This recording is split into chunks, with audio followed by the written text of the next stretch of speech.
You don't avoid practice because you're lazy. You avoid it because something about it feels too heavy to start. And the frustrating part is you actually care about it. You know it matters, and you still don't start. And this is where it breaks, because the problem isn't motivation, it's not discipline, it's not even time. It's how the practice feels the moment you try to begin. And once you see that, you can actually change it. Think about how this usually goes. You tell yourself, I need to practice. I should do this today. I'll do it later. Later comes and something in you resists. You feel off, not fully clear, not fully ready. So you delay. You do something easier maybe. And now it's another day where you didn't do the thing that you care about. And this is the part that really messes with you, because it's not like you don't care. You do care. That's why it bothers you. You think about it. You feel the weight of it. You might even feel guilty about it. But guilt doesn't make you start. It just makes the task feel heavier. So what's actually going on here? This is where most people get it wrong. They think,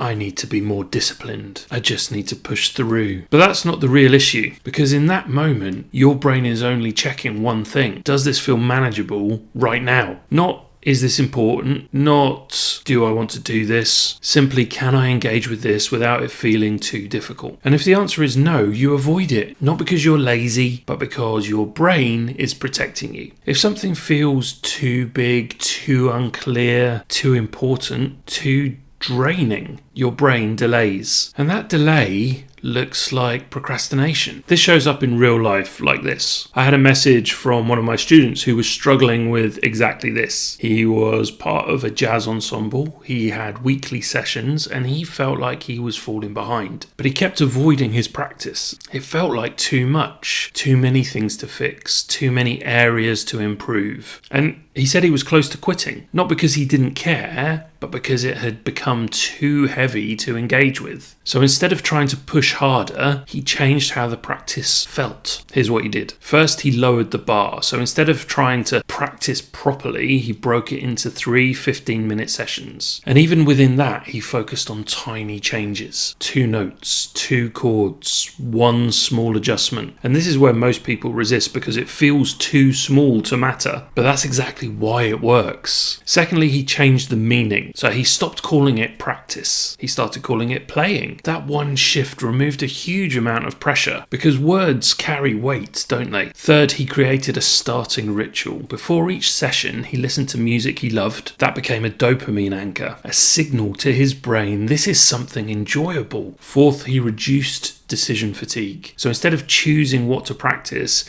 he worked from a fixed list of 2 or 3 tunes. So there was no hesitation, no overthinking. Clarity reduces resistance. Fifth, he added a reward. At the end of each session, he gave himself something to look forward to, a small creative reward. And suddenly, practice became something he wanted to return to, and everything changed. He started showing up consistently. He started enjoying it again. He stopped thinking about quitting. Now, this is the gap most people fall into. They think if I could just be more disciplined, I would do this. But discipline doesn't make something easier to engage with. It just tries to override the resistance. And that's why it doesn't last. What this example shows is that when you change how something feels, action becomes possible again. That's the core of the momentum reset method. Not forcing action, but reducing resistance so your brain will engage. This is exactly what I had to figure out myself. Not how to push harder, but how to make starting feel possible again. Now here's the important part. This isn't about the guitar. This applies to anything you're avoiding. Work you keep delaying, things you said you'd start, stuff that keeps sitting in the background. Anything that feels heavy, unclear, or too important. The problem is never the task itself. It's how the task feels to your brain. So if you want to stop avoiding practice, here's the shift. Make it smaller than feels necessary. Remove the pressure to do it well. Make the starting point obvious and make it easy to come back to. Because this is the real goal, not intensity, consistency. You don't need to become more disciplined. You need a way to start when things feel difficult. Because that's the moment that defines everything. You don't avoid practice because you don't care. You avoid it because it feels too heavy to begin. Change that and everything else follows. If this resonated, subscribe to the channel. I would love that, because this channel is about helping you take action without forcing yourself to do it. And if you want to go deeper into this, watch this next, How to Get Over Procrastination, because this is where most people go wrong next. They understand the idea, but they don't know how to apply it in the moment.